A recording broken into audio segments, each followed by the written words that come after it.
Save कर दिए थे ना, तो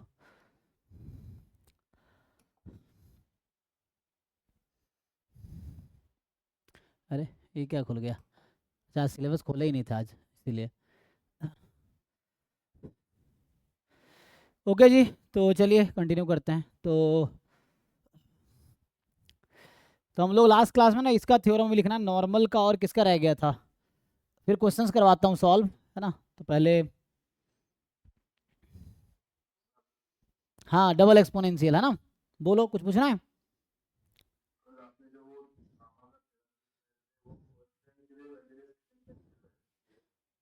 कौन, गामा का? वो दोनों के लिए वैलिड है, बट पैरामीटर उसके हिसाब से एडजस्ट हो जाएगा, है ना, क्योंकि आप जानते हो एक में बीटा, एक में 1/बीटा एडजस्ट हो जाता है, तो दोनों फॉर्म के लिए वैलिड है।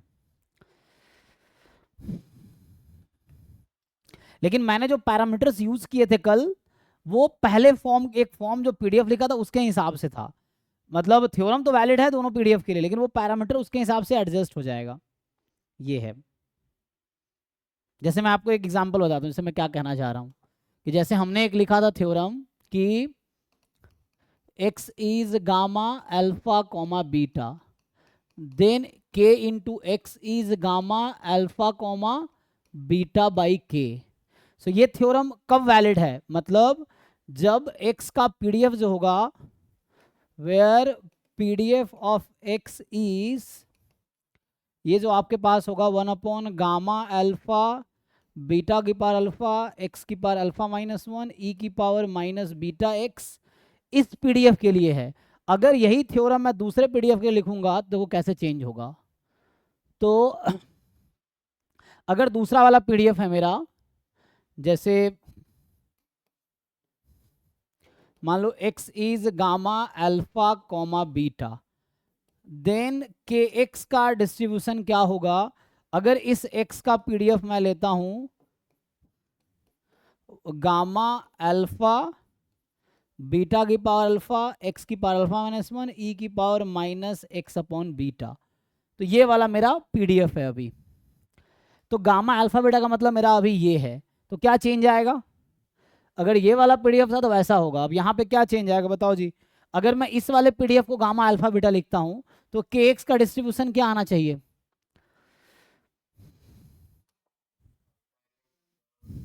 नहीं नहीं, यहाँ से चेंज क्या आएगा, हम क्या, हमने क्या किया, वाई बराबर, हाँ, तो यहाँ से आ जाएगा गामा अल्फा इंटू बीटा के, डिफरेंस देखो, क्योंकि जब मैं x को रखूंगा ना, ये y बराबर के एक्स हो जाएगा y बाई के, तो y बाई के, तो k बीटा साथ में आ जाएगा, यस। तो ये बन जाएगा, डिफरेंस समझो। तो कुछ बुक में ऐसा लिखा होगा, कुछ बुक में ऐसा लिखा होगा, कुछ में तो नोटेशन इंपॉर्टेंट नहीं है, पीडीएफ इंपॉर्टेंट है, मतलब पीडीएफ के अकॉर्डिंग आपको ध्यान रखना है कि ये अभी गामा यहाँ पे ये लिखने का मतलब है ये वाला पीडीएफ, ठीक। अभी जैसे इस थ्योरम में मैं कह रहा हूँ इसका मतलब ये पीडीएफ है, तो आगे जाके ऐसा चेंज आएगा, तो के एक्स का डिस्ट्रीब्यूशन ये आएगा। तो मतलब क्या है, अगर मैं y बोल देता हूँ इसको, लेट से y बोल देता हूँ, तो जो y का पीडीएफ आएगा, यहाँ से अगर लिखूँ ये f of y at y, so y किसको बोल रहा हूँ, के एक्स को, है ना। तो यहाँ पे जो पीडीएफ बनेगा, इसका पीडीएफ तो सेम ही आएगा, कहने का मतलब ये है मेरा कि यहाँ से करस्पॉन्डिंग पीडीएफ लिखने हैं आपको। जैसे ये डिस्ट्रीब्यूशन लिखोगे तो ये वाला पीडीएफ यूज़ करोगे, इसके लिए ये वाला पीडीएफ यूज़ करोगे, तो क्या बनेगा ये देख लो, ये भी देख लो। तो हम लोग यहाँ क्या कर रहे हैं, मैं यहाँ बोल रहा हूँ कि जो मेरा y है ये के एक्स है, यहाँ हम इसमें क्या ले रहे हैं, y इज इक्वल टू के इंटू एक्स, तो मुझे y का पीडीएफ, तो इसके अकॉर्डिंग जो y का पीडीएफ बनेगा वो होगा, यही वाला पीडीएफ लिखो, x की जगह अल्फा रख, सॉरी अल्फा की जगह अल्फा ही रखना, और इसमें बीटा की जगह के बाई बीटा रखना, तो ये क्या हो जाएगा, तो यहाँ आएगा के बाई, सॉरी बीटा बाई के ना, तो ये होगा बीटा बाई के, तुम सिंप्लीफाई कर सकते हो, power alpha gamma alpha x की पावर अल्फा -1 ई की पावर माइनस, और बीटा की जगह बीटा बाई के, सो बीटा वाई बाई के, तो यहाँ वाई में लिख रहा हूँ ना, ये वाई है, तो ये बनेगा, इसका सिंप्लीफाई कर लो थोड़ा सा, तुम सिंप्लीफाई भी कर सकते हो, तो ये चेंजेस आएंगे, यहाँ से लिखोगे इसके अकॉर्डिंग तो ये बनेगा 1 गामा अल्फा, बीटा की जगह बीटा के की पावर अल्फा इंटू एक्स की पावर अल्फा माइनस, तो एक्स ना लिख के वाई लिखूंगा मैं क्योंकि वाई के टर्म में लिख रहे हैं, तो वाई की पावर अल्फा -1 ई की पावर माइनस, तो इसमें बीटा के प्लेस पे के बीटा रखना है, सो -x/के बीटा। ठीक है, तो ये डिफरेंस है। तो y का पीडीएफ यहाँ पे ये है और यहाँ पे ये है। तो जैसा क्वेश्चन होगा वैसा तुम्हें यूज करना है, तुम्हें देखना पड़ेगा कि क्वेश्चन में क्या है उसके हिसाब से। ठीक है ना। तो इस पीडीएफ के अकॉर्डिंग x अगर गामा अल्फा बीटा है ये पीडीएफ वाला, तो kx ये बनेगा गामा अल्फा बीटा बाई के बनेगा। अगर गामा अल्फा बीटा ये वाला पीडीएफ है तो kx का डिस्ट्रीब्यूशन अल्फा बीटा के होगा। ठीक है, तो कल जो भी थ्योरम्स मैंने लिखे थे मैं इस पीडीएफ के अकॉर्डिंग लिखा था, कल के जो भी गामा के थ्योरम्स थे इसके अकॉर्डिंग, बट करस्पॉन्डिंगली इसके अकॉर्डिंग भी होल्ड करेगा, नोटेशन उसके करस्पॉन्डिंग चेंज हो जाएगा। थ्योरम सारे वैलिड है दोनों पीडीएफ के लिए, बट नोटेशन चेंज हो सकता है। ओके जी, सो आगे बढ़ता हूं। तो नॉर्मल में बाकी क्या था कि जैसे नॉर्मल का अगर मैं थ्योरम्स लिखूं कुछ कि मान लो x is normal mu comma sigma square, then सबसे एक थ्योरम ये आता है कि हम लोग x minus mu upon sigma, ये जो रैंडम वेरिएबल होगा उसका डिस्ट्रीब्यूशन क्या आ जाएगा, तो ये नॉर्मल 0 1 जिसको स्टैंडर्ड नॉर्मल बोलते हैं हम लोग, है ना। सो ये हो जाएगा आपका नॉर्मल 0 1, मतलब स्टैंडर्ड नॉर्मल हो जाएगा। ठीक है, so this is standard normal. वैसे ही आगे अगर मैं लिखूं तो कल बताया था ना, इसी जो ये z है, मान लो इसका नाम z है, तो इसको ये हम फाई लिखते हैं, कल बताया था मैंने, फाई इसी को बोलते हैं। तो फाई कैपिटल फाई होगा तो उसका CDF होगा, तो उसका एक टेबल आता है स्टैंडर्ड नॉर्मल टेबल। तो कई बार आपको हो सकता है कि प्रोबेबिलिटी निकालने के लिए जैसे मैं एक क्वेश्चन लिखता हूँ, जैसे इस तरह क्वेश्चंस क्या होते हैं कि मान लो ऐसा रहता है कि let x is normal 2,3, then बताओ, या 2,4 कर दो चलो। So what is the probability more than equal to -1 less than 4, मान लो ये क्वेश्चन है, बताओ ये प्रोबेबिलिटी क्या होगी।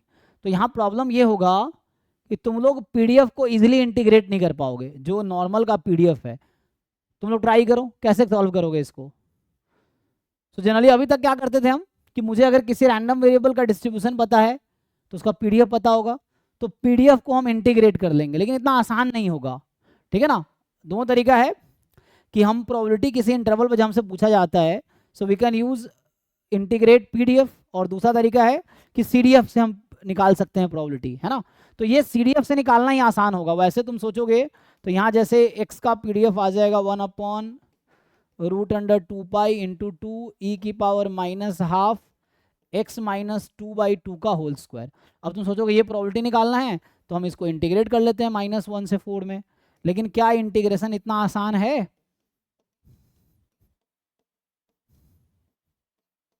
बताओ ये इंटीग्रेशन कर पाओगे तुम? करो, फिर क्या होगा? हाँ वो ऐसे आ जाएगा। तो ये वाला approach is very difficult, integrate नहीं कर पाओगे। तो इस तरह क्वेश्चंस को करने के लिए हम क्या करेंगे, विल यूज दिस अप्रोच। तो इंस्टेड ऑफ दिस, तो हमें जाकर निकालना है कि प्रोबेबिलिटी x बिटवीन -1 एंड 4, तो सिंपली हम लोग क्या करेंगे, इसको z में कन्वर्ट करेंगे पहले। तो कभी भी ऐसा हो तो x में से मीन घटाओ, मीन कितना है 2, ये सिग्मा स्क्वायर 4 है तो सिग्मा की वैल्यू 2 होगी, तो सिग्मा को 2 रख दो। तो सिग्मा को अगर 2 रखोगे तो क्या आंसर आएगा, तो ये 2। अब ये सेम चीज़ यहाँ करो दोनों साइड, तो -1 -2/2, और ये हो जाएगा 4 -2/2। तो स्पेशली नॉर्मल वाले क्वेश्चन इस तरीके से सॉल्व करना होगा आपको इजीली आंसर निकालने के लिए।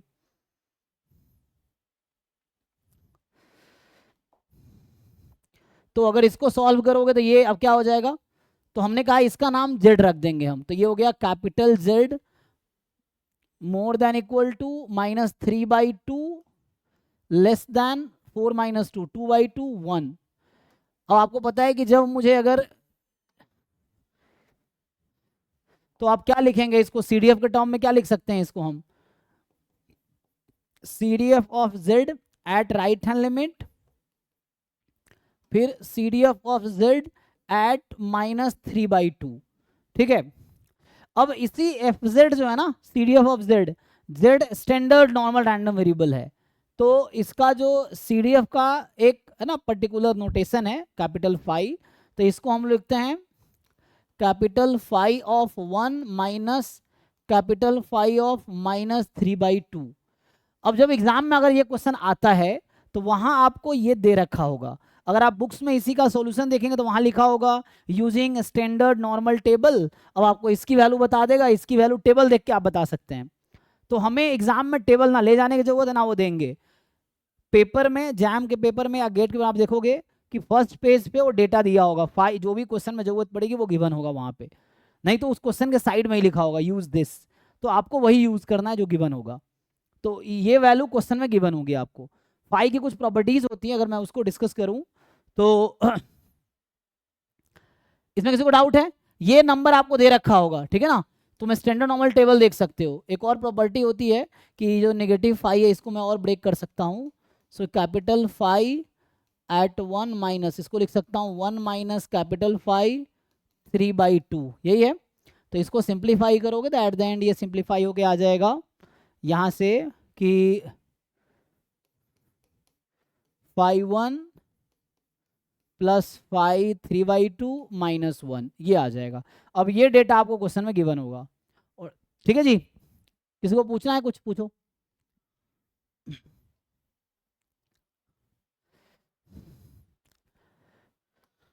तो ये जो हमने यूज किया है कि z जो मेरा नॉर्मल 0 1 है, इसका जो पीडीएफ होता है, चलो मैं स्मॉल z पे लिख देता हूँ, या t के टर्म में लिख लो चाहो तो, कुछ भी z के टर्म में भी लिख सकते हो। तो ये 1/√2 पाई e की power -12 t², t is real number.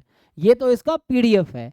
CDF close form में नहीं आएगा, सीडीएफ इसका क्लोज फॉर्म में नहीं है। क्लोज फॉर्म क्या होता है कि उसको तुम सिंप्लीफाई कर सको। तुम चाहोगे कि चलो हम जेड का सीडीएफ लिख लेते हैं, किस पॉइंट पे लिखना चाहोगे, टी पे या जेड पे, तो ये होगा -∞ टू जेड, ये 1/√2 पाई e की power -12 t² dt। This is not easily integrable function. मैं ये बता रहा हूँ कि आप इजीली इसको इंटीग्रेट नहीं कर पाएंगे बेसिक डेफिनेट इंटीग्रल के रूल से, तो इसीलिए इसका कोई क्लोज फॉर्म नहीं आता। आप देखोगे कि ये क्या आएगा, ये आप डायरेक्टली नहीं लिख पाओगे जेड के टर्म में, तो कोई एग्जैक्ट क्लोज फॉर्म नहीं है। हाँ, एरर फॉर्म में आता है वो आगे जाके, बट जैसे बाकी डिस्ट्रीब्यूशन में एक्सप्लिसिटली आसानी से आ जाता है, वैसा यहाँ नहीं आएगा। वो एरर फंक्शन के टर्म में आता है ना, ERF के टर्म में, बट उतना कॉम्प्लिकेटेड मैं करूँगा नहीं, तो हमें इसकी ज़रूरत नहीं है ना। तो इसी को ये लोग क्या लिखते हैं, और इसी वजह से हमें इसका टेबल दिया जाता है, तो इसको हम लिखेंगे दिस। अब आपको दे रखा होगा, टेबल हमें गिवन होता है, टेबल इसलिए दिया होता है ताकि आपको कैलकुलेट ना करना पड़े, ठीक है ना। तो उसके लिए जैसे मैं बात करूं, किसका आंसर 1 हो जाएगा, कैसे 1 हो जाएगा, यहाँ जेड तक है, जेड तो पता ही नहीं मुझे क्या है। 1 तब होगा जब इन्फिनिटी होगी, अगर मैं जेड की जगह इन्फिनिटी रखता तब 1 होगी, है ना, ये चीज़ है। तो देखो ये जो कैपिटल एफ है ना, इसका ग्राफ मैंने पहले ही बना के बताए थे आपको, जनरली ये होता है। सो ये नंबर जो है ये 0 है। सो ये जैसे मान लो जेड एक्सिस है और ये small f Z of Z है समझो, तो ये 0 है। तो इसके आगे की प्रोबेबिलिटी, अगर आपसे पूछा जाए probability capital Z less than equal to 0, तो इसका मतलब ये वाली प्रोबेबिलिटी, ठीक है ना, इसका मतलब ये वाली प्रोबेबिलिटी।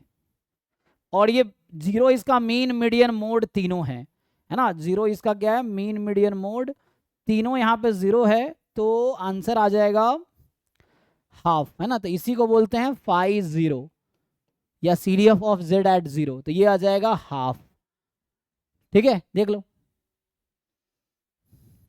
इनफैक्ट जैसे लिखा होगा ना, तो ये है सीडीएफ ऑफ जेड एट 0, तो फाई 0 जब भी होगा उसको हाफ लिखना है हमेशा, वो याद रखना है।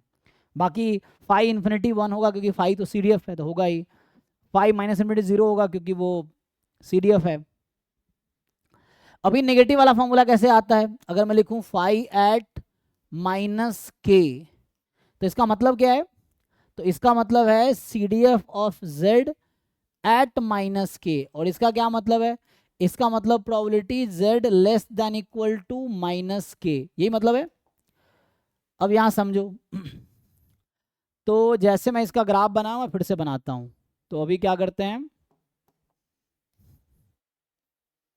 जैसे रफली ये बना लो। तो यहाँ पे 0 है, अगर यहाँ पे k होगा तो ठीक सिमेट्रिक है ये, तो इधर माइनस के होगा, बराबर है दोनों। तो लेस देन, ये जो पीडीएफ है ना इसका सिमेट्रिक होता है, ठीक है ना, 0 के अबाउट। तो ये जितनी ये प्रोबेबिलिटी आएगी उतनी ही ये प्रोबेबिलिटी आएगी, ठीक है। मैं क्या बोलना चाह रहा हूँ कि ये जो प्रोबेबिलिटी है, तो यहाँ जो मैं लिखा है z less than equal to minus k, ये वही होगा जो probability z more than equal to k होगा। ग्राफ से लिख रहा हूँ ये कि प्रोबेबिलिटी लेस देन माइनस के वही होगा जो probability more than equal to k होगा। प्रोबेबिलिटी है एरिया अंडर द पीडीएफ, ये पीडीएफ का ग्राफ है, ठीक है। तो ये पीडीएफ का ग्राफ है, graph of small f Z, Z यहाँ जेड है। और इसको अगर ठीक से लिखोगे तो लिख सकता हूँ 1 minus probability z less then के, और चूंकि standard normal continuous random variable है तो इक्वलिटी से इसको कोई फर्क नहीं पड़ेगा। तो मतलब ये यहाँ ले इक्वल टू लगा दो तभी कोई दिक्कत नहीं है, नहीं लगाओ तभी कोई दिक्कत नहीं है, क्योंकि CDF इसका कॉन्टिन्यूअस होता है। तो ये आ जाएगा CDF ऑफ z एट के, जिसको मैं लिख सकता हूँ 1 माइनस फाई एट के। तो यहाँ से मैंने क्या प्रूव किया कि फाई ऑफ माइनस के इक्वल होगा 1 माइनस फाई के, ठीक है। इसका मतलब हो गया हैंस या देयरफॉर। तो हमने ये प्रूफ किया कि फाई ऑफ माइनस के 1 माइनस फाई ऑफ के, ये मैंने प्रूफ किया आपके लिए, ठीक है। देखिए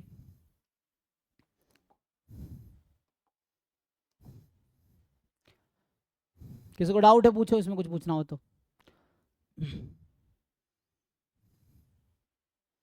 सो ये फॉर्मूला आप यूज कर सकते हैं, ठीक है। और फाई वैल्यू क्वेश्चन में गिवन होगा, जैम गेट के पेपर में जितने भी ऐसे आए होंगे वहां आपको ऑलरेडी गिवन होगा, ठीक है भाई। तो ये जेड के बारे में बता रहा मैं, नॉर्मल कुछ थ्योरम्स लिखता हूं। तो जैसे कुछ सिंपल सा थ्योरम लिख देता हूं, देखो। थ्योरम ये है कि लेट x एंड y, या मान लो ऐसे, ये simple, x1 is normal μ1 comma sigma 1 square and x2 is normal μ2 comma sigma 2 square, ठीक है ना। तो x1 is normal μ1 sigma 1 square, x2 is normal μ2 sigma square and both are independent, then जैसे पहला आपसे पूछा जाए कि बताइए x1 प्लस x2 का डिस्ट्रीब्यूशन क्या होगा।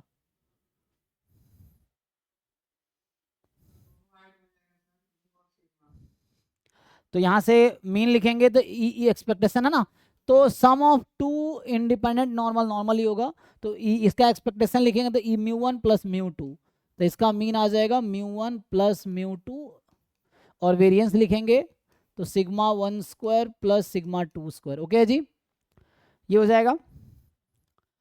इनफैक्ट आपसे मैं पूछूं कि यहाँ पे x1 माइनस x2 का डिस्ट्रीब्यूशन क्या आएगा।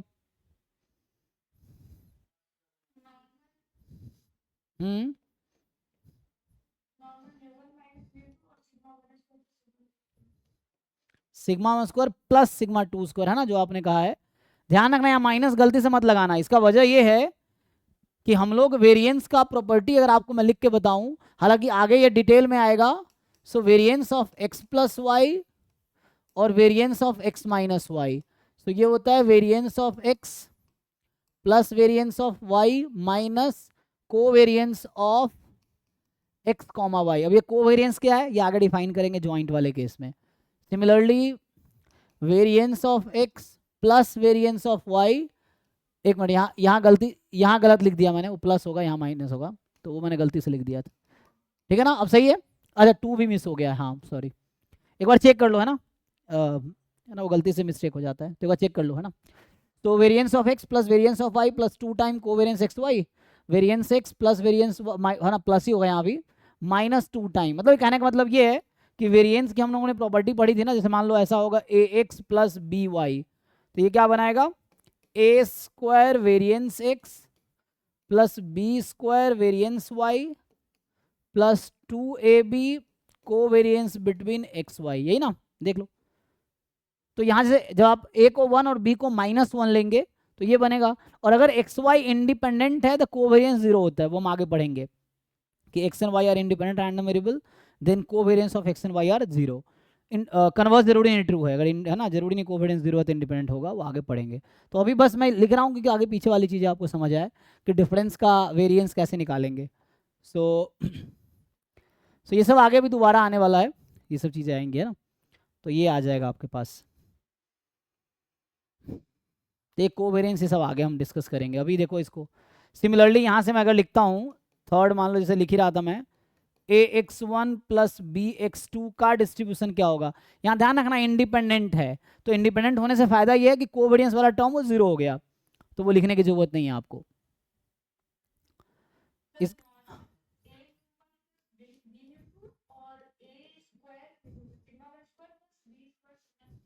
तो यहाँ पे आएगा a square sigma 1 square plus b square sigma 2 square.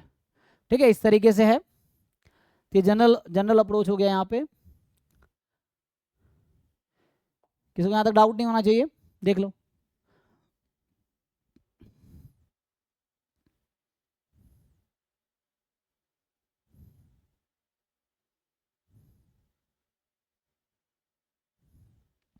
इसी में अगर मैं लिख दूं आगे, हालांकि इसका यूज मैं आगे करूंगा, ये जो x1 minus x2, x1 plus x2 and x1 minus x2 are independent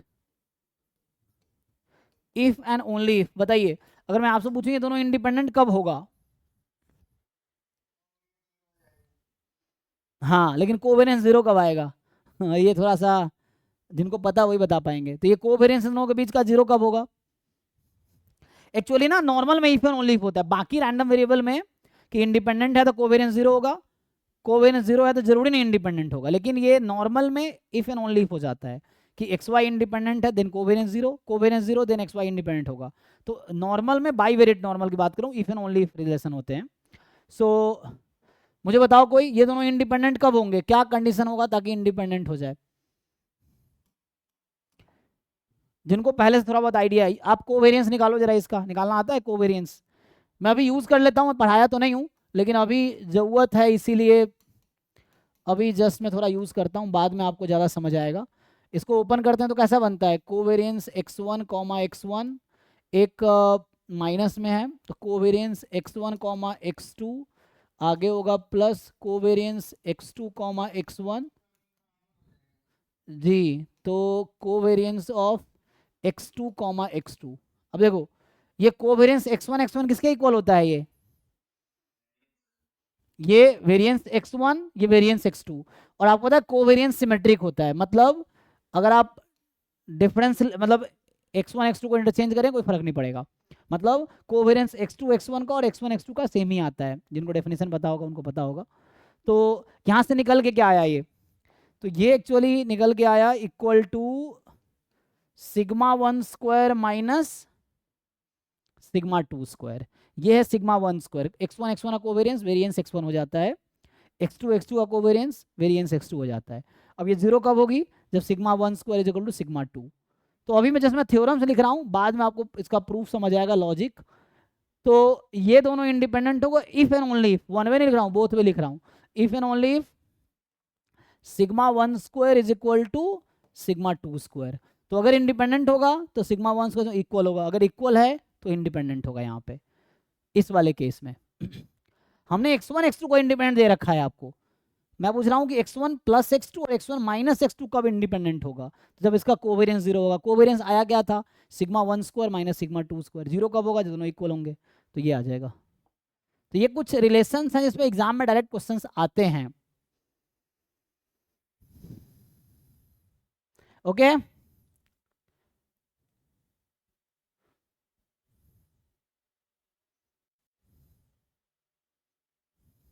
in fact आगे जैसे एक रिलेशन और आता है काई स्क्वायर के टर्म में, जो काई स्क्वायर हमने थोड़ा सा डिफाइन किया था आपके लिए कि जो गामा n/2 1/2 था वो काई स्क्वायर n था। तो जैसे इसमें एक थ्योरम ये आता है कि जैसे मैंने कहा कि x1 जो है मान लो नॉर्मल μ1 सिग्मा 1 स्क्वायर है, चलो अभी के लिए ये है, या इसका अगर सफिक्स हटा दूं मैं, जस्ट बोलता हूँ x जो है नॉर्मल म्यू सिग्मा स्क्वायर है। तो हमने अभी लिखा था कि z जो होता है x minus mu by sigma whole square, so point wise लिख देता हूँ मैं। देन ये हमने अभी लिखा था, ये हो जाएगा नॉर्मल 0 1, है ना। और इसी को अगर मैं फर्दर कंटिन्यू करूँ, z का स्क्वायर कर दूं, तो x minus mu by sigma whole square, इसका डिस्ट्रीब्यूशन क्या बनेगा, का स्क्वायर, डिग्री ऑफ फ्रीडम क्या 1, है ना। सिंगल रैंडम वेरिएबल है तो 1, 2 होगा तो 2 हो जाएगा। अगर मैं इसी को जनरलाइज कर दूं, इसी थ्योरम को अगर जनरलाइज कर दूं कि इसमें यह है कि मान लो ऐसा है कि x i is normal mu i comma sigma i square, है ना, and they are independent for all i is equal to 1 2 up to n। मान लीजिए n रैंडम वेरिएबल है। अब आपसे पूछा जाए कि समेसन, चलो पहले तो ये लिख देता हूं मैं, x i minus mu i upon sigma आई, इसका होल स्क्वायर का डिस्ट्रीब्यूशन क्या होगा।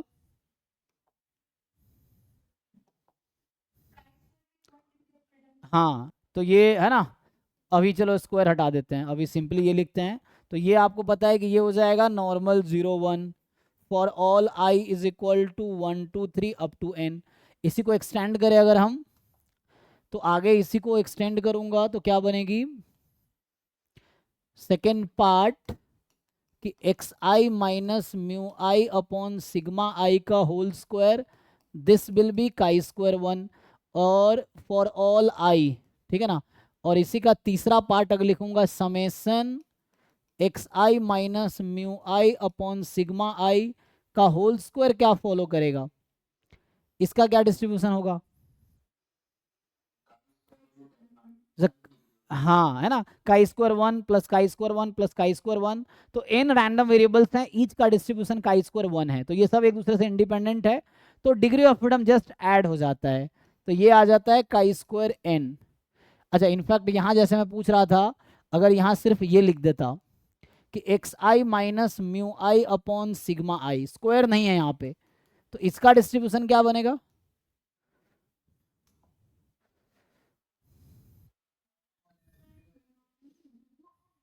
नॉर्मल मीन तो 0 ही रहेगा, और ईच का वेरिएंस, हाँ ईच का वेरिएंस 1 है, तो जब वेरिएंस आप ऐड करेंगे तो कोई इंडिपेंडेंट है तो कोवेरिएंस तो 0 हो जाएगा, तो वेरिएंस n टाइम ऐड हो जाएगा, तो 1 इंटू एन एन हो जाएगा, है ना। तो ये सब बेसिक रिजल्ट, इसमें एग्जाम में क्वेश्चंस मिलेंगे आपको, ये सब बेसिक्स है, सिंपल रिजल्ट्स हैं नॉर्मल के।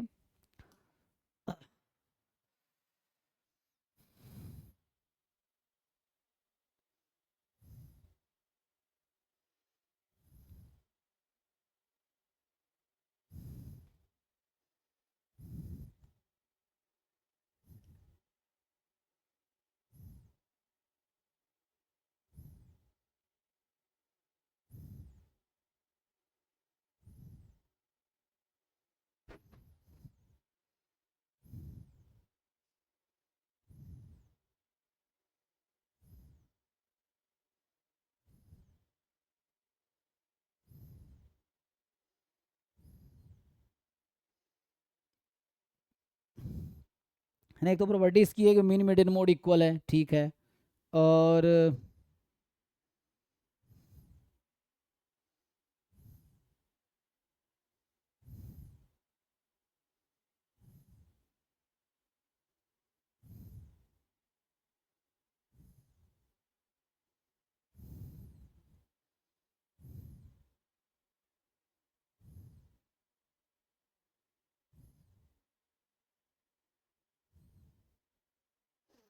अच्छा जैसे चलो मैं एक काम करता हूँ, अभी आपसे अगर पूछा जाए, एक क्वेश्चन लिखता हूँ, इस पर क्वेश्चन एग्जाम में भी आ जाते हैं।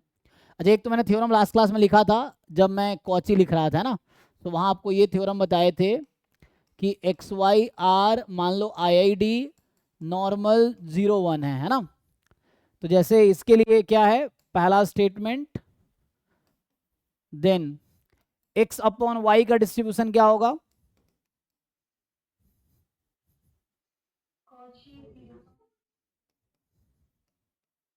कॉची 0 1, y अपॉन एक्स का डिस्ट्रीब्यूशन क्या होगा? ठीक है, और क्योंकि आइडेंटिकली डिस्ट्रीब्यूटेड है ना, तो ये भी कॉसी 0 1 ही होगा। तीसरा है एक्स अपॉन मॉड वाई का डिस्ट्रीब्यूशन क्या होगा?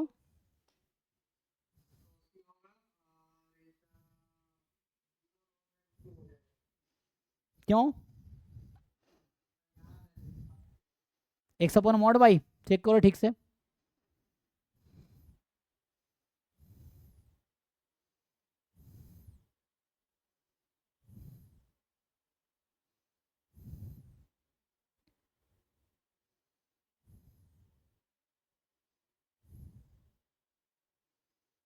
इसको ड्राइव करना पड़ेगा नहीं तो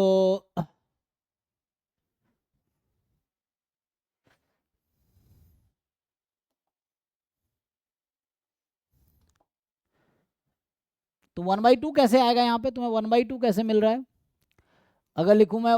हाँ,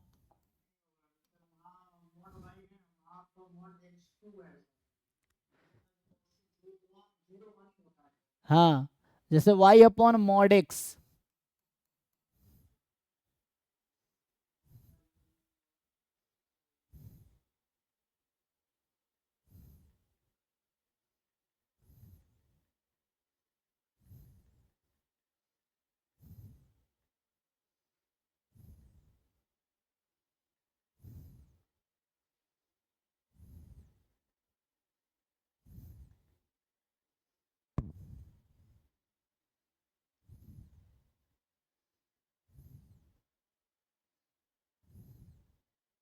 इसका प्रूफ भी लिख सकते हैं। प्रूफ लिखने के लिए वो यूवी से जाना पड़ेगा, जो ज्वाइंट है, तो उससे जाना पड़ेगा। तो मैं एक बार वेरीफाई कर लेता हूँ। स्टैंडर्ड नॉर्मल ही आएगा, सही बता रहे हो आप, है ना? तो T1 is the Cauchy distribution. T distribution with 1 degree of freedom. अच्छा, T1 का क्या रूट होता है? तो आगे आएंगे, उसको देखेंगे अभी। ठीक है, ये भी जो होगा ये भी स्टैंडर्ड कॉची ही होगा, कॉची 0 1। और ये भी, और ये सब एग्जाम में पूछते हैं, देखो। तो एक्स अगर स्टैंडर्ड नॉर्मल आईडी, तो x upon y, y upon x, x upon mod y, y upon mod x, इन सब का डिस्ट्रीब्यूशन स्टैंडर्ड कॉची ही होगा। ठीक है,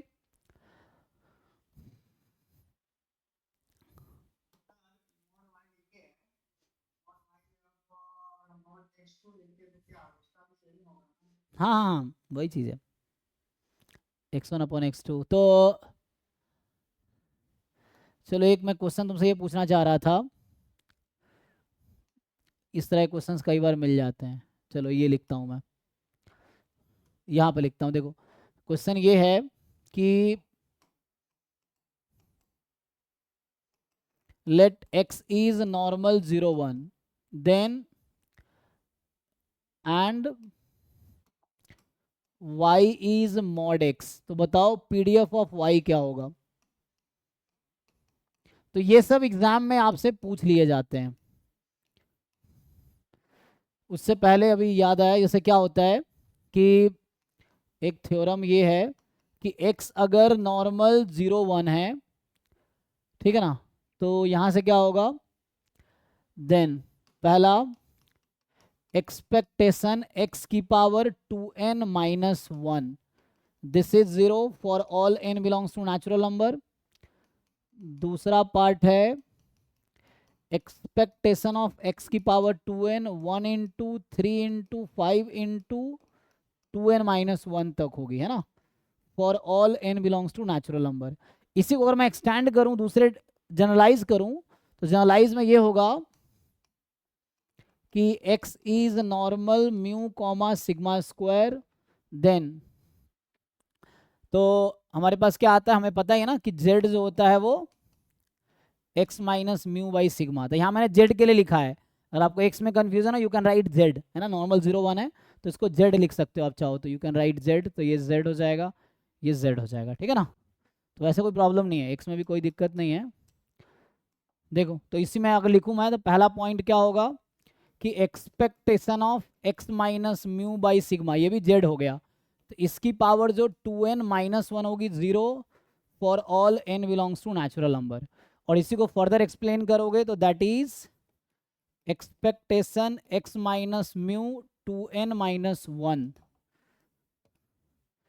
इसकी पावर ये 0 आ जाएगी for all n natural number, है ना। इसका दूसरा पार्ट जो है expectation x minus mu by sigma की पावर 2n, तो ये होगी 1 into 3 into 5 into 2n minus 1 तक, ठीक है। तो इसी को अगर दैट इज दूसरे तरह से लिखे तो एक्सपेक्टेशन x माइनस म्यू की पावर 2n, तो सिग्मा की पावर 2n उधर जाएगी, so 1 into 3 into 5 2n minus 1 into sigma की power 2n, and this also holds for all n belongs to natural number. एक बार देखो ध्यान से, कुछ समझ नहीं आ रहा तो पूछो क्या कहना चाह रहा हूँ। तो एक्सपेक्टेशन अगर आपको चाहिए x की कुछ भी पावर हो नॉर्मल में, तो you can use this formula.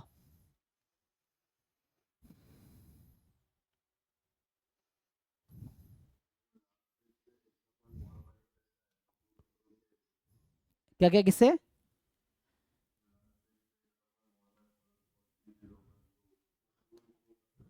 जी जी जी, इसको u ले लो और v ले लो आप मॉड y को, तो uv का ज्वाइंट निकालो एंड देन u का मार्जिन निकालो, आ जाएगा प्रूफ। अगर आपको ज्वाइंट तरीका जैकोबियन मेथड पता है टू वेरिएबल का, तो मुझे एक्स वाई इंडिपेंडेंट है, ज्वाइंट पता है मुझे, तो यूवी का ज्वाइंट डिस्ट्रीब्यूशन निकलेगा, फिर यू का मार्जिन निकालो, ये पता चल जाएगा।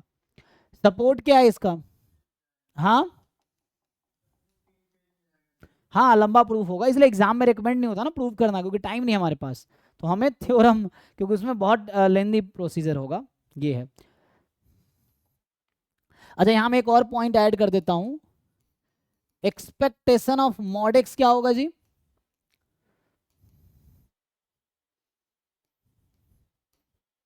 या रूट अंडर 2/पाई, है ना। और इसी में अगर मैं लिखता तो आई थिंक रूट अंडर 2/पाई सिग्मा हो जाता है ना। तो यहाँ पे अगर इसी थ्योरम को मैं एक्सटेंड करूँ तीसरा part, so expectation of mod x minus mu upon sigma, तो ये आ जाएगा रूट अंडर 2/पाई और बाहर है सिग्मा, ठीक है।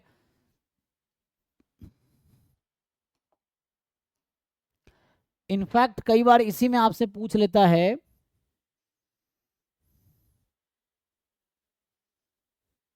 ओके है ना ये।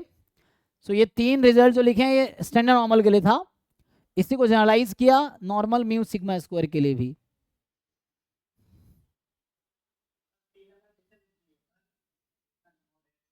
हाँ, क्योंकि इसका मॉड लगा दो, इसका मॉड यही तो है यहाँ पे, ये जो x लिख रहा हूँ एक्चुअली वो है, तो इसका मॉड लगाओ फिर सिग्मा को बाहर निकाल दो, यही फॉर्मूला तो है। इसको x minus mu by sigma कर दो, सिग्मा को राइट में ले आओ, आ जाएगा।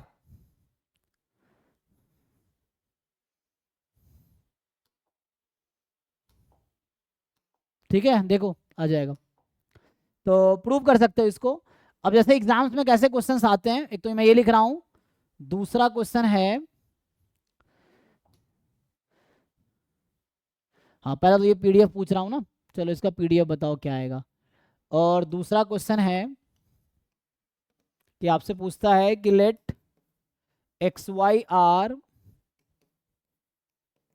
IID नॉर्मल 0 1, देन बताओ expectation of maximum of x comma y क्या होगा।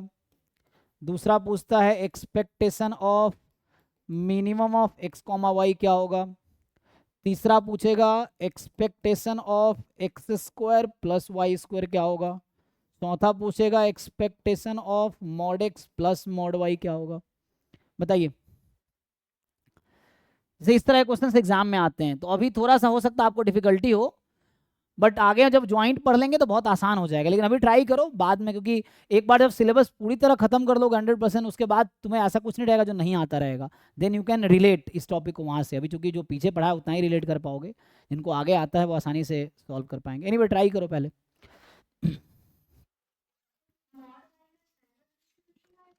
नहीं, मॉड वाई का सपोर्ट तो पॉजिटिव हो जाएगा, तो रियल का तो सपोर्ट नॉर्मल का तो रियल नंबर होता है ना। स्टैंडर्ड नहीं आएगा, है ना, आपको पीडीएफ निकालना पड़ेगा, स्टैंडर्ड नहीं आएगा।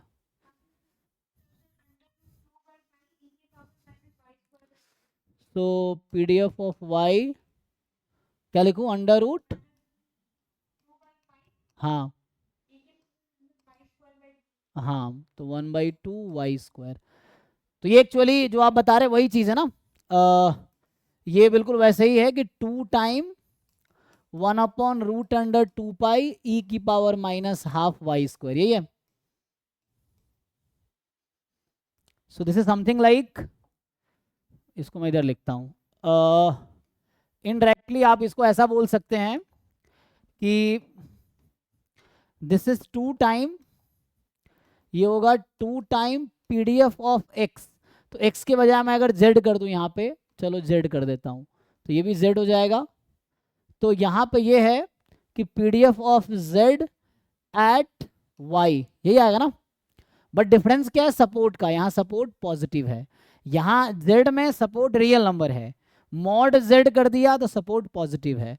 सो more than equal to you can do, so 2 time just PDF of y आ जाएगा, हाँ या ना। देखिए जो आपने किया वही चीज़ तो है, you check this is same as this and this is nothing but the PDF of standard normal variable y में, तो 2 टाइम जस्ट हो जाएगा।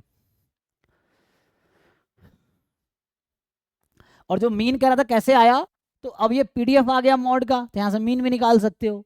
तो मीन जो निकाल रहा था ना, इसका प्रूफ यहाँ से आ जाएगा, तुम चाहो तो प्रूफ करने को इसका प्रूफ वहीं से आएगा। मॉडेक्स का पीडीएफ लिख दिया मैंने, और मॉडेक्स का अगर मैंने पीडीएफ लिख दिया है तो मॉडेक्स का मीन कैसे आएगा, चलो यहाँ से एक लाइन का ही प्रूफ है। अगर ये जो थर्ड पॉइंट जो ये कह रहा था नवल कैसे प्रूफ होगा, देखो भाई, तो अगर तुम्हें ई ऑफ मॉड एक्स चाहिए, अच्छा ऐसे भी डायरेक्टली भी कर सकते हो, माइनस इन्फिनिटी से plus infinity mod x into 1/√2 पाई ई की पावर -12 x² dx। अब ये इंटीग्रेशन करना आसान है because of mod x, x normal 0 1 है उसके लिए कर रहा हूँ मैं। तो माइनस इन्फिनिटी से प्लस इन्फिनिटी है, तो इसको मैं कर सकता हूँ 2 टाइम 0 से इन्फिनिटी, क्यों भाई, क्योंकि ये इवन फंक्शन है। तो ये आ जाएगा, चलो √2 पाई को भी बाहर कर लो, ये आ भी रहने दो। सो 1/√2 पाई ई की पावर -12 x², और साथ में एक x भी है dx। आगे फर्दर क्या करो, x²/2 को नया नाम दे दो, u मान लो, v मान लो, सब्सटीट्यूशन मेथड। तो x²/2 को कुछ ले लो, यहाँ x भी तो है साथ में, तो ये इजीली इंटीग्रेट हो गए, √2/पाई दे देगा। तो ये इंटीग्रेशन आसान है बिकॉज ऑफ x। तो इसका डेरिवेटिव अवेलेबल है, मैं x²/2 को t ले लूंगा, तो ये बन जाएगा e की पावर -t² dt, फिर गांव इंटीग्रल लगा लो तो आंसर आ जाएगा, अगर प्रूफ करना हो किसी को तो ये मैं थर्ड पार्ट का प्रूफ बता दिया कि कैसे आता है।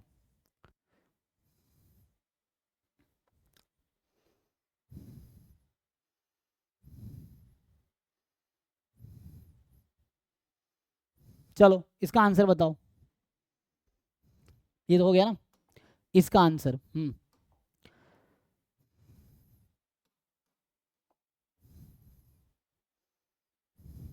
4 पार्ट है इसमें, हाँ, काई स्क्वायर 1 काई स्क्वायर 2 का मीन 2 होता है, काई स्क्वायर एन का मीन एन होता है, काई स्क्वायर एन का वेरिएंस 2n होता है। तो कल लिखा था हमने वो, तो ये आ जाएगा इसका, हाँ एक्स वाई स्टैंडर्ड नॉर्मल है, हाँ। ये अच्छा डिस्ट्रीब्यूशन जरूरी नहीं है, मैक्स मिन का डिस्ट्रीब्यूशन स्टैंडर्ड होना जरूरी नहीं है। X y i i d normal 0 1 है वो ठीक है, लेकिन ये ए और बी ऑप्शन में क्या होगा वो पता नहीं, तो आपको खुद कैलकुलेट करने पड़ेंगे। Mod x plus mod y, तो ये तो अभी बता दिया मैंने ना, मॉड एक्स का यहाँ लिखा हुआ है ना, मॉड एक्स का कितना पी डी √2/पाई, मॉड वाई का भी यही होगा क्योंकि एक्स वाई तो आई आई डी है, तो मीन सेम होगा। तो √2/पाई प्लस √2/पाई, तो 2 टाइम √2/पाई आ जाएगा ये, ठीक है। बताइए इसका क्या आएगा, ए और बी का।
देखो देखो मैक्स का फॉर्मूला आता है आप लोगों को? अगर मैं आप लोगों से बोलूं कि अभी एक काम करो, मैक्स ऑफ एक्स वाई का फॉर्मूला है याद? Half x plus y plus में मॉड, यही ना? तो मुझे यहां से क्या पता है? मुझे पता है कि x y are i i d normal 0 1। तो मुझे बताओ एक्स माइनस वाई का डिस्ट्रीब्यूशन क्या होगा यहां से? नॉर्मल 0 2। तो यहां से expectation of mod x minus y कितना आएगा उस फॉर्मूले से? 0 0 सिग्मा स्क्वायर है ना? तो कितना आएगा? √2/पाई इंटू सिग्मा। सिग्मा कितना है? √2। तो ये फाइनली आ गया 2/√पाई, राइट। अब इसमें दोनों तरफ एक्सपेक्टेशन लगा दो। सो क्या करो, इसमें you apply both side expectation in this equation. नहीं आ जाएगा? अब बताओ, मैंने ये हिंट दे दिया आपको यहाँ तक। अब आप क्या करो, इसमें एक्सपेक्टेशन लगाओ दोनों तरफ। तो expectation of max x comma y, तो ये हो जाएगा हाफ। जब आप एक्सपेक्टेशन लगाओगे E x 0, E y 0, E of mod x minus y वो पहले हमने कैलकुलेट कर दिया आपके लिए। तो 2/√पाई, तो ये 2 2 कैंसिल, तो ये 1/√पाई आ गया।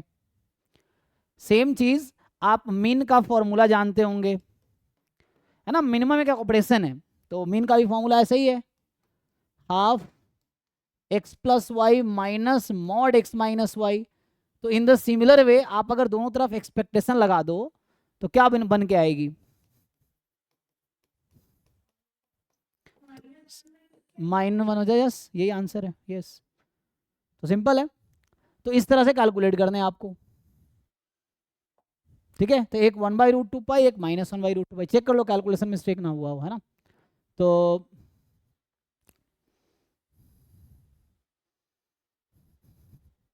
तो यहाँ से आ गया ये 1/√पाई -1/√पाई।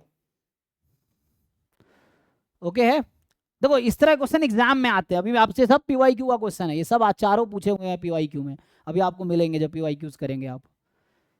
एक क्वेश्चन, हाँ,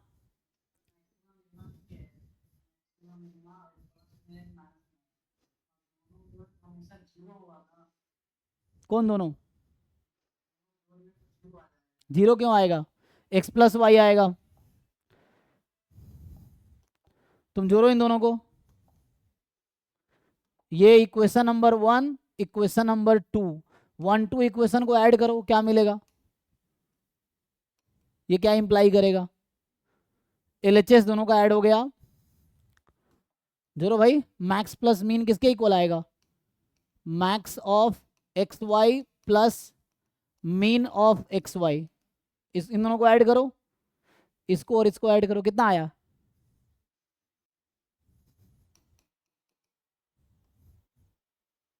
अच्छा तुम इसकी बात कर रहे हो कि इन दोनों को ऐड कर देंगे तो? अरे भाई दिमाग में खराब है, किसका 0 लिख दो डायरेक्टली।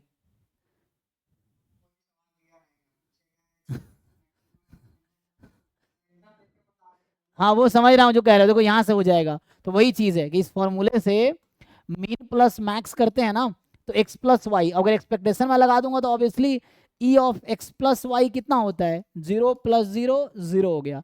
तो इसका भी सम का एक्सपेक्टेशन 0 होगा। जो आप कह रहे हो सही कह रहे हो, ठीक है, लेकिन वो तो सम का होगा, है ना? तो यहाँ से एनीवे मैं एक क्वेश्चन और लिखता हूँ, फिर मैं आगे बढ़ूंगा, अभी और थ्योरम्स लिखूंगा।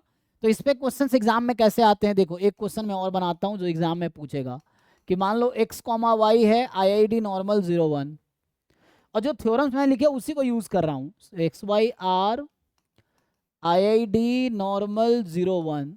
देन आपको बताना है पहला कि x plus y upon mod x minus y का डिस्ट्रीब्यूशन क्या है। दूसरा x plus y x minus y का डिस्ट्रीब्यूशन क्या है।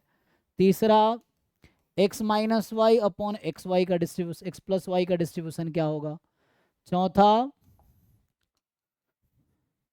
कि x minus y upon x plus y का डिस्ट्रीब्यूशन क्या है, बताइए।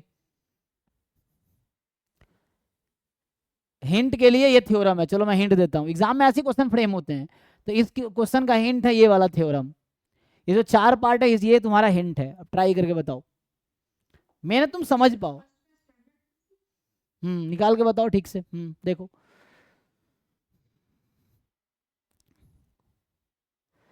सो इवन सबका आंसर स्टैंडर्ड कॉची ही होगा, कोई डिफरेंस नहीं है ना।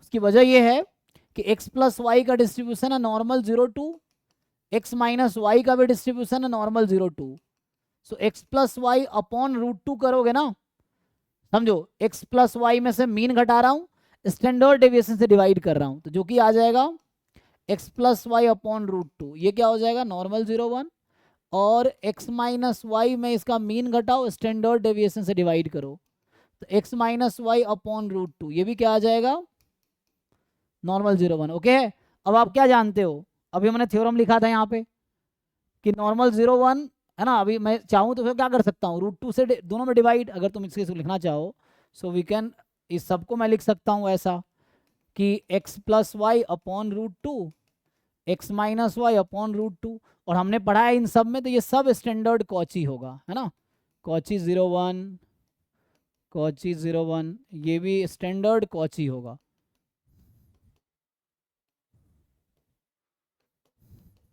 ठीक है, तो उसी थ्योरम पे बेस्ड है, बस तुम्हें थोड़ा सा ट्रांसफॉर्म करने की जरूरत है।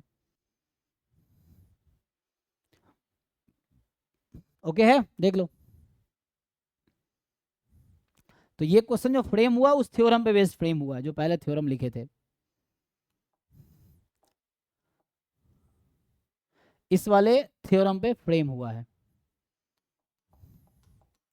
तो ये तो नॉर्मल के लिए थ्योरम था, नॉर्मल के लिए और भी थ्योरम्स होंगे, अभी मैं 1 मिनट तो, अच्छा ये मैं भी और थ्योरम लिखाता हूँ, उससे पहले एक्सपोनेंशियल पे आते हैं। तो डबल एक्सपोनेंशियल का थ्योरम क्या होता है, डबल एक्सपोनेंशियल का क्या प्रॉपर्टी है, जो लाप्लास डिस्ट्रीब्यूशन है उसमें एक मेनली जो थ्योरम एग्जाम में आते हैं कि डिफरेंस ऑफ टू एक्सपोनेंशियल क्या फॉलो करता है। देखो मैं यहां लिख रहा हूं कि x हैज डिस्ट्रीब्यूशन लाप्लास, अगर मैं पैरामीटर यूज कर रहा हूं लेट से म्यू कॉमा बी, ठीक, तो इसका क्या मतलब था कि हम लोग इसका पीडीएफ कंसीडर कर रहे थे 1/2b e की power mod x minus mu, x is real number, यहाँ अपॉन b भी है ना, mod x minus mu upon b e की पावर में, ठीक है, चेक कर लो यही पीडीएफ था। तो इस पीडीएफ के लिए मैं बात कर रहा हूँ, जो मैं ऐसा नोटेशन लिखूंगा यही लाप्लास है, ये लाप्लास का ही दूसरा नाम है double exponential, double exponential mu comma b, ये दोनों सेम वर्ड है, डबल एक्सपोनेंशियल लिखो या लाप्लास लिखो, तो मैं लाप्लास के लिए लिख देता हूँ, सो या डीई लिख सकता हूँ मैं। तो थ्योरम ये है कि मान लो x y are exponential lambda, IID exponential lambda है, so if x and y are IID exponential lambda, then बताइए x माइनस वाई का डिस्ट्रीब्यूशन क्या होता है,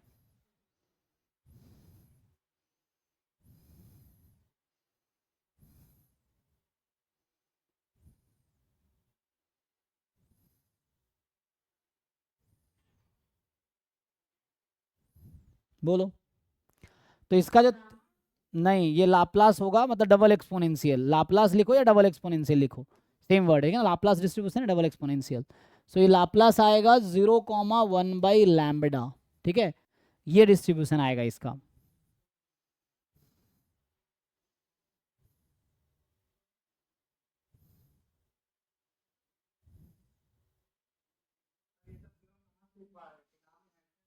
सब किताब में लाप्लास डिस्ट्रीब्यूशन है, किताब में कि नहीं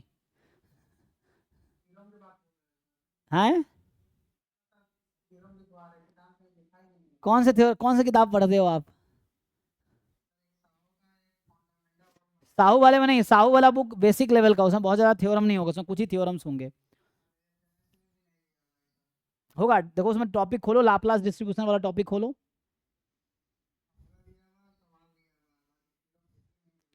नहीं तो हर बुक एग्जाम के लिए नहीं लिखे गए ना, तो ये जो मैं लिखा रहा हूँ, हालांकि मैं भी है ना नोट्स यूज़ कर रहा हूँ, या उसमें है रोहतगी में है ये सब, वीके रोहतगी वाले बुक में मिल जाएगा तुम्हें। ये जो थ्योरम्स मैं जितने भी लिखे हैं ना, ये सब वीके रोहतगी में है। अच्छा, एमजीएफ के बाद से मुश्किल हो रहा है, तो पूछो। एक्चुअली इसकी वजह ये है क्योंकि अभी हमने ज्वाइंट नहीं पढ़े। ये सच भी है क्योंकि जो लोग ज्वाइंट जिनको बिल्कुल नहीं आता, तो कि मैं यहाँ पे आईआईडी यूज़ कर रहा हूँ तो ये इंडिपेंडेंट आई निकलता आपको।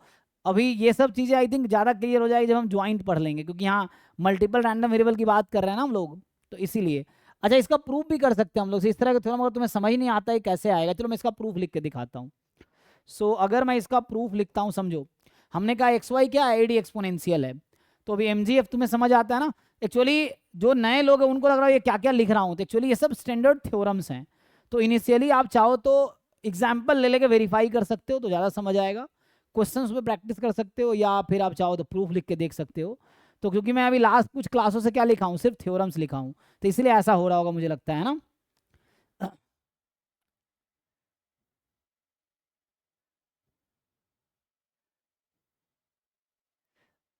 तो देखो तुम सबका प्रूफ लिख सकते हो, हर थ्योरम का प्रूफ है। तुम पूछोगे तो मैं प्रूफ कर भी दूंगा, कुछ प्रूफ एमजीएफ से हो जाएगा, कुछ प्रूफ ऐसे ही, मतलब जैसे इसको मैं एमजीएफ से प्रूफ करता हूँ, देखो। So x y IID exponential lambda, तो मुझे बताओ भाई एक्स का एमजीएफ कितना होता है, कोई बताओ मुझे। रेट लैम्डा है, एक्सपोनेंशियल विथ रेट लैम्डा है। सो what is MGF of exponential lambda, कोई बताओ, एनीवन। हाँ, तो 1 माइनस टी बाई लैम्डा इसकी पावर -1, क्योंकि एक्सपोनेंशियल रेट लैम्डा है तो मीन 1 बाई लैम्डा होगा। ओके, सिमिलरली वाई का भी एमजीएफ यही होगा, जो y का mgf है 1 माइनस टी बाई लैम्डा इसकी पावर -1। अब देखो एक चीज मैं लिखता हूं, सो x माइनस वाई का mgf क्या होगा। हालांकि इन जनरल थ्योरम है तो मैं इसको यूज करने पहले पहले थ्योरम लिख देता हूं। जैसे एक थ्योरम है कि let x and y are independent random variable, है ना। तो मेनली ये सब पहले ज्वाइंट पढ़ाने चाहिए, क्योंकि तुम देखोगे व्हीकर वैदिक में पहले ज्वाइंट पढ़ाया, बाद में ये थ्योरम्स हैं। लेकिन मैं सिलेबस को फॉलो कर रहा हूँ, तो सिलेबस में पहले ही उसने स्टैंडर्ड डिस्ट्रीब्यूशन और इंटर रिलेशंस की बात किया है। तो इसको मैं रिपीट करूंगा एक बार जब हम लोग ज्वाइंट पढ़ लेंगे। तो जो मैथ्स बैकग्राउंड के बच्चे हैं जिनको थोड़ी दिक्कत आ रही होगी, वो ऑब्वियस है क्योंकि आपने पहले कभी पढ़ा नहीं है, और डायरेक्ट मैं थ्योरम थ्योरम लिखे जा रहा हूँ, तो उसमें आपको लग रहा होगा ये कहाँ से आया कैसे हुआ, तो इसलिए समझ नहीं आ रहा होगा ना। लेकिन उसके लिए आप बार बार रिवीजन करोगे समझ आएगा, प्रूफ लिख के देखोगे तो समझ आएगा। प्रूफ कहाँ से मिलेगा, तो कोई बुक उठाओ स्टैंडर्ड, उसमें प्रूफ, वीके रोहतगी की बुक उसमें प्रूफ मिल जाएगा, एफएमएस में प्रूफ होगा। लेकिन प्रूफ समझना भी इतना आसान नहीं है ना। तो x y are independent random variable, then ठीक है ना। बताओ mgf of x plus y किसके इक्वल आएगा, और mgf of x minus y किसके इक्वल आएगा। mgf ऑफ मान लो a टाइम x किसके इक्वल आएगा, है ना। इस तरह से सम डिफरेंस स्टैंडर्ड, ये स्टैंडर्ड थ्योरम है। तो ये जो आता है अगर आप इसको ब्रेक करोगे तो क्या हो जाएगा, एक्सपेक्टेशन e की power t x plus y. इसको और ब्रेक करोगे तो क्या हो जाएगा, e की पावर टी एक्स इंटू ई की पावर टी वाई। ठीक है ये।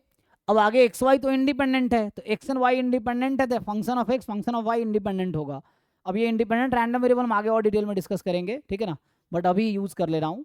तो ये दोनों इंडिपेंडेंट अलग अलग कर लो, तो ये हो जाएगा एक्सपेक्टेशन ई की power t x into expectation E की पावर टी वाई। तो यहाँ मैंने क्या यूज़ किया है, अगर एक्स वाई इंडिपेंडेंट है तो function of x function of y independent होगा, तो E of x into y can be written as E x E y. ये सब आगे के थोड़े रिजल्ट्स हैं जो मैं यूज़ कर रहा हूँ।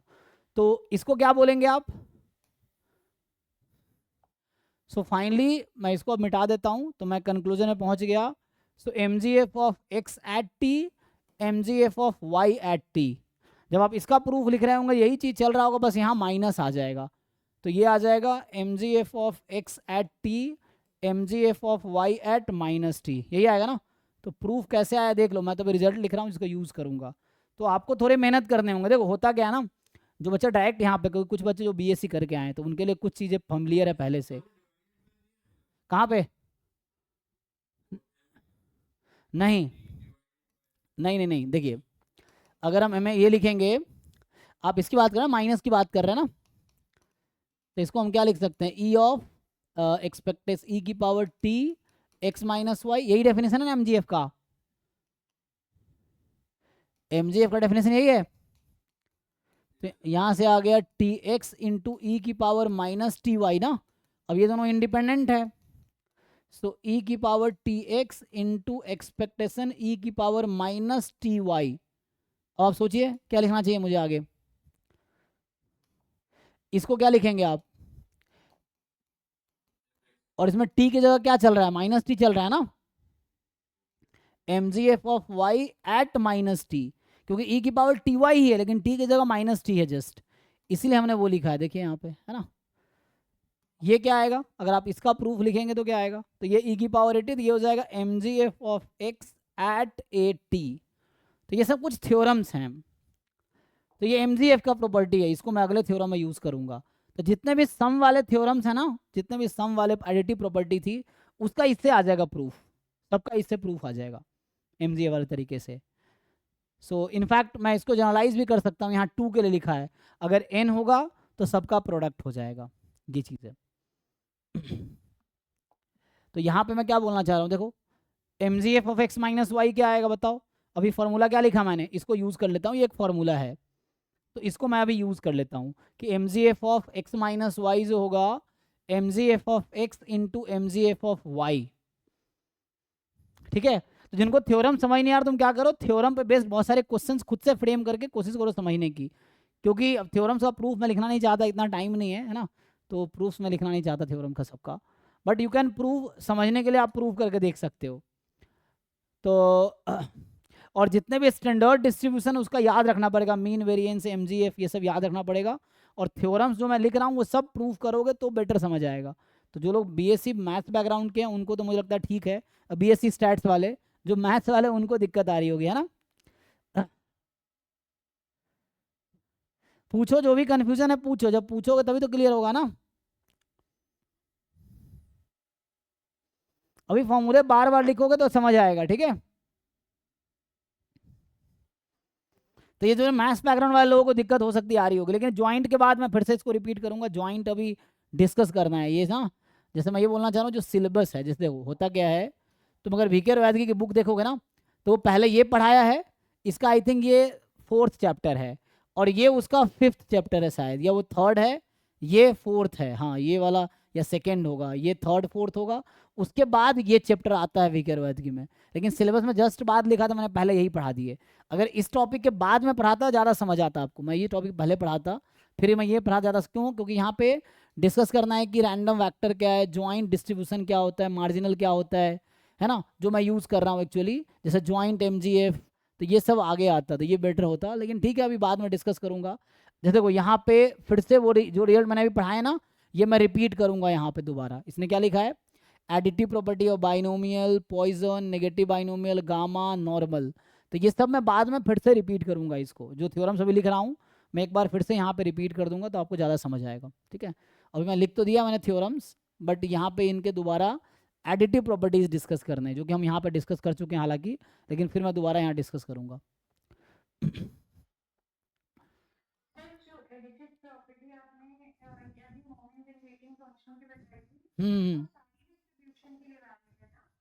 हाँ ये वैलिड है, और वैलिड सबके लिए है, लेकिन आपको याद रखना पड़ेगा किसमें, जैसे मान लो बर्नौली का एडिटिव प्रॉपर्टी ये है कि 2 बर्नौली इंडिपेंडेंट का सम बाइनोमियल हो जाता है, तो वैसे करके कोई ना कोई डिस्ट्रीब्यूशन तो आएगा, बट जरूरी नहीं सेम ही आएगा। जैसे ज्योमेट्री का सम नेगेटिव बाइनोमियल हो जाता है, एक्सपोनेंशियल का सम एक्सपोनेंशियल नहीं आता है, वो गामा आ जाता है, तो वैसे करके। तो आपको बस ये एडिटिव प्रॉपर्टी मतलब यही याद रखना है कि किस डिस्ट्रीब्यूशन का सम क्या होता है। जैसे बाइनोमियल इंडिपेंडेंट बाइनोमियल है तो बाइनोमियल होगा, लेकिन कब होगा वो याद रखना पड़ेगा। नेगेटिव बाइनोमियल का सम नेगेटिव बाइनोमियल है, गामा का सम गामा है, लेकिन किस कंडीशन में, कि बीटा कॉमन होने चाहिए, तो वो आपको याद रखना पड़ेगा। सब में है, लेकिन आपको याद रखना पड़ेगा कौन से डिस्ट्रीब्यूशन का सम क्या बनाता है, ये चीज़ है।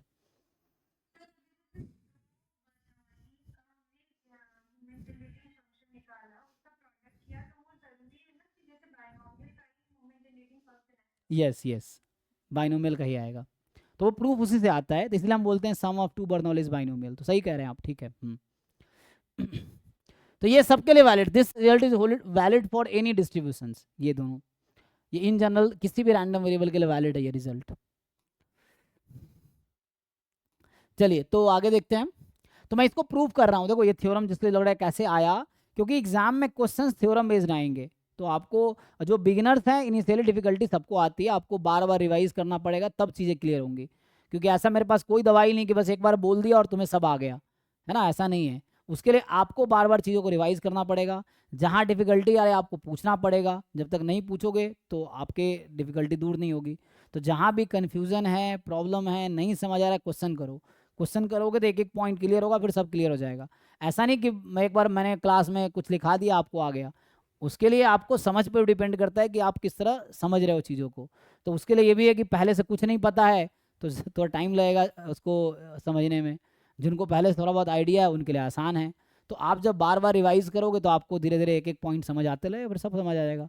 जहाँ भी कन्फ्यूजन है क्वेश्चन पूछो तभी जाके समझ आएगा ना, तो जिन लोगों को दिक्कत है। एनीवे तो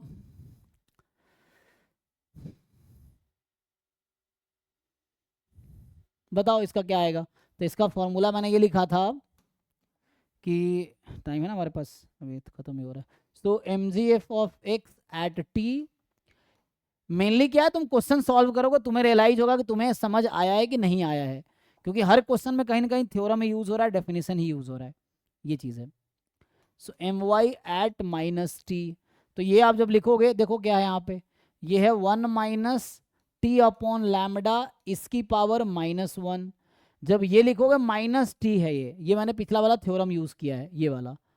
तो यहाँ से आ जाएगा 1 प्लस टी बाई लैम्डा इसकी पावर -1। कोई मुझे बताओ इसको मल्टीप्लाई करके क्या आएगा, किसके इक्वल आएगा ये, है ना। सो यहाँ से आपके पास आ जाएंगे, सो ये सिंपली आ जाएगा 1 plus T square by lambda square और इसकी पावर -1। तो इनडायरेक्टली ये हो गया 1/1 plus T square by lambda square. अब आप ध्यान से देखो कि ये किसके एमजीएफ के साथ कोइंसाइड करता है। मतलब मैंने बोला था ना हर स्टैंडर्ड डिस्ट्रीब्यूशन का मोमेंट जेनेटिक फंक्शन आपको याद होना चाहिए। क्या आपको याद है ये किसके डिस्ट्रीब्यूशन में फिट बैठेगा?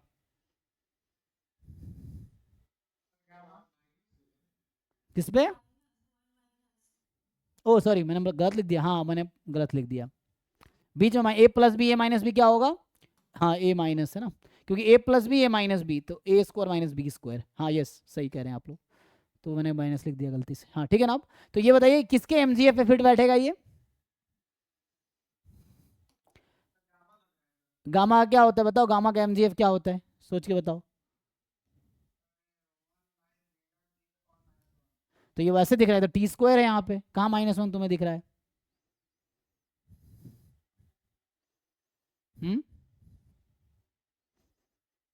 तो टी स्क्वायर है ना। बताओ मुझे ऐसा कौन सा डिस्ट्रीब्यूशन है जिसके एमजीएफ में टी स्क्वायर आता है? लाप्लास है ना, या डबल एक्सपोनेंशियल। इसलिए मैंने कहा था हर डिस्ट्रीब्यूशन का एमजीएफ याद रखो जो एटलीस्ट स्टैंडर्ड है, नहीं याद होगा एग्जाम में फिर फंसोगे तुम। ये जो जितने भी स्टैंडर्ड डिस्ट्रीब्यूशन यहाँ लिखा हुआ है इन सबका एमजीएफ तुम्हें याद होना चाहिए, मोमेंट जेनेटिक फंक्शन। जैसे मैं एक बार सबका बता देता हूँ, डीजेनरेट का था सिंपली, ये तो सिंपल था ई की पावर टी इंटू सी, अगर सी पॉइंट पर डीजेनरेट है तो। इसका था क्यू प्लस पी ई की power T, Q plus P E की पावर टी की पावर एन। नेगेटिव में दो फॉर्म है, तो एक था कि पी ई की power t upon 1 minus Q E की पावर टी की पावर आर, दूसरा में था P upon 1 minus Q E की पावर टी की पावर आर। ज्योमेट्रिक में था वही P upon 1 minus Q E की पावर टी या पी की power t upon 1 minus Q E की पावर टी, दो फॉर्म थे। पॉइजन में था ई की पावर लैम्डा इंटू की पावर टी -1। हाइपर ज्योमेट्रिक में इसका कॉम्प्लिकेटेड एग्जिस्ट तो करता है बट ये याद रखना मुश्किल है, तो इसको हमने कहा था कॉम्प्लेक्स छोड़ दो। यूनिफॉर्म में था ई की power b t minus E की power a t upon t time b minus है, यूनिफॉर्म कॉन्टिन्यूस का। डिस्क्रीट का भी आई थिंक उस तरह ई की power n t minus E की पावर टी अपॉन ई की power t time something discrete का आया था ना, तो वैसे तरह से था। आई थिंक था ई की पावर टी ब्रैकेट में ई की पावर एन टी माइनस क्या लिखा था फर्स्ट टर्म, क्या ई की पावर टी था, ई की पावर टी अपॉन ऐसे कुछ आया था डिनोमिनेटर में देखना। सो ऐसे डबल एक्सपोनेंशियल क्या आया था, double exponential mu comma b, इसका एमजीएफ क्या आया था? ई की power mu t upon 1 minus lambda square t square, यही था ना। तो मेनली इसके साथ मैच होगा, मैं ये बोलना चाह रहा हूँ। एक्सपोनेंशियल का वैसे ही था, एक्सपोनेंशियल का क्या होता है mgf, तो अगर 1 अपॉन 1 माइनस लैम्डा टी ये था। डबल एक्सपोनेंशियल का वही ई की power mu t upon 1 minus T square lambda square. Gamma का वैसे ही 1 माइनस बीटा टी की पावर माइनस अल्फा एक फॉर्म में। फिर beta first kind beta second kind, इसका थोड़ा कॉम्प्लिकेटेड है ना mgf। और नॉर्मल का ई की power mu T plus half sigma square t square, Cauchy में एग्जिस्ट ही नहीं करता है, तो एटलीस्ट सबका याद तो रखो।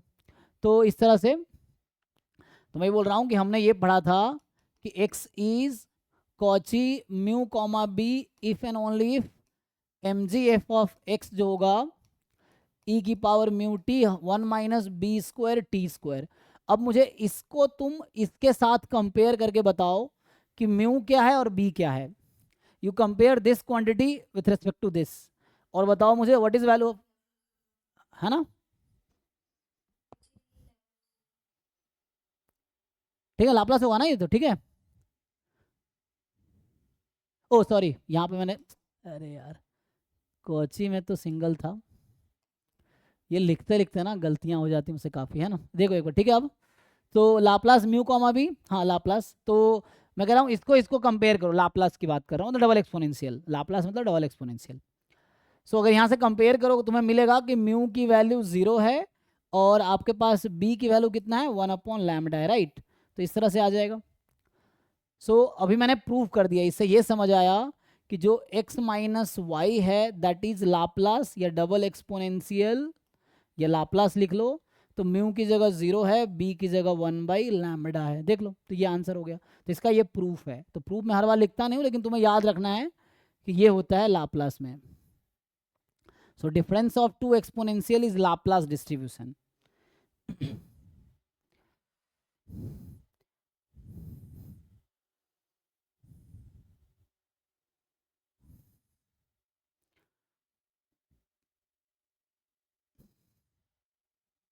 जैसे मान लो मैं तुमसे अगर पूछता हूँ यहाँ पे कि थ्योरम है कि लेट x इज लाप्लास या डबल एक्सपोनेंशियल, लाप्लास लिखो या डबल एक्सपोनेंशियल सेम है, लेट से म्यू कॉमा बी, तो आपसे पूछेगा देन मुझे बताओ a टाइम x का डिस्ट्रीब्यूशन क्या होगा, या k टाइम x, मान लो k लिख रहा था पहले मैं। सो k टाइम x का डिस्ट्रीब्यूशन क्या होगा, मान लो ये y है लेट से, सो what is distribution of this. तो सिंपल ट्रांसफॉर्मेशन का फॉर्मूला यूज करना आपको सिंपली।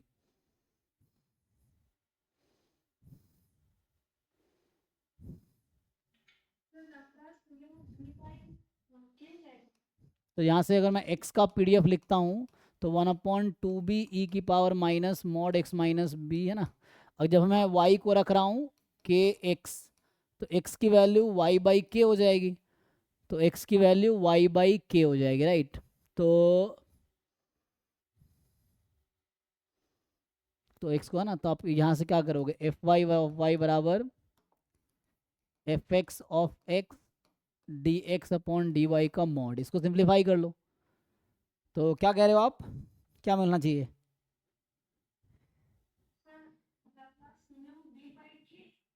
नहीं, यहाँ से आएगा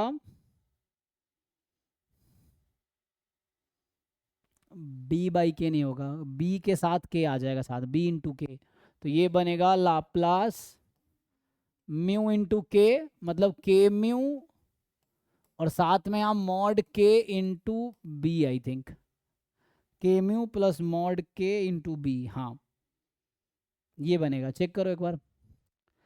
इसको आगे कंटिन्यू करें तो इसमें इसका पीडीएफ रख दो, dx अपॉन dy रख दो, अब इसको y के टर्म में ले आओ, तो y के टर्म में लेके कंपेयर करो क्या होगा।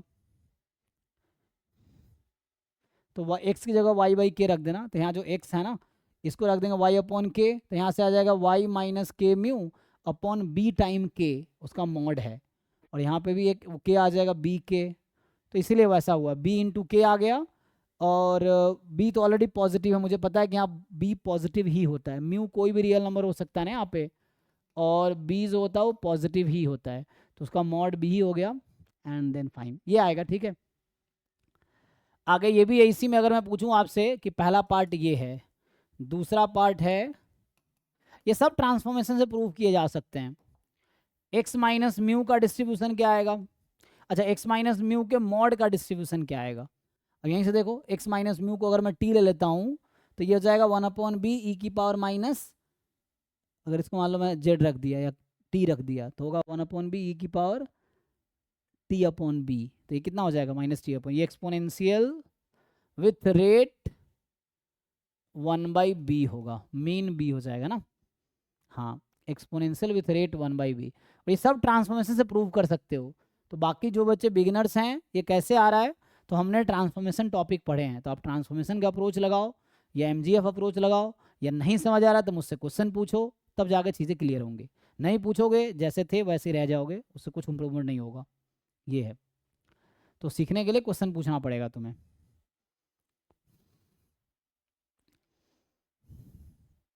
एक तो ऐसे कई सारे डिस्ट्रीब्यूशंस हैं ऐसे तो, लेकिन जैसे एक मैं और लिख देता हूँ यहीं पे, मैं अभी फिर ख़त्म करूँगा क्लास।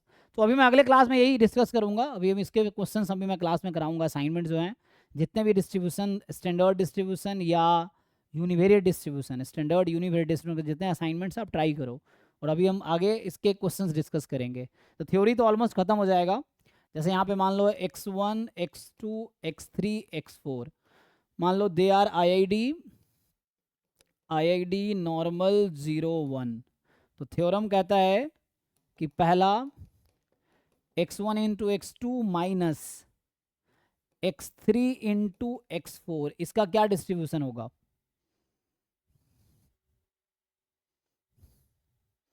तो ये होगा लाप्लास या डबल एक्सपोनेंशियल, तो लाप्लास 0,1 हो जाएगा। अगर आप इसका है ना एक्सपेक्टेशन निकालेंगे तो 0 ही आएगा। हाँ, और ये 1 आ जाएगा। इनफैक्ट मुझे लग रहा है इसमें पॉजिटिव कर देंगे तब भी सेम ही होगा। सो नहीं, पॉजिटिव के लिए शायद थोड़ा डिफरेंट हो सकता है। नहीं, मीन तो 0 हो जाएगा, बाकी देखना पड़ेगा। ओके, नहीं तो x1 x2 minus x3 x4 लिख दिया तो ये आ जाएगा।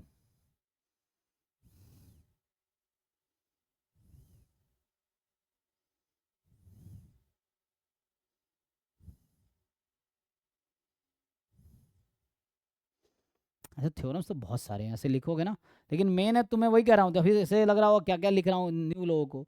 लेकिन जब क्वेश्चन सॉल्व करोगे, एक जगह लिस्ट बना लो, तुम खुद ही एक जगह सारे थ्योरम्स लिख लो।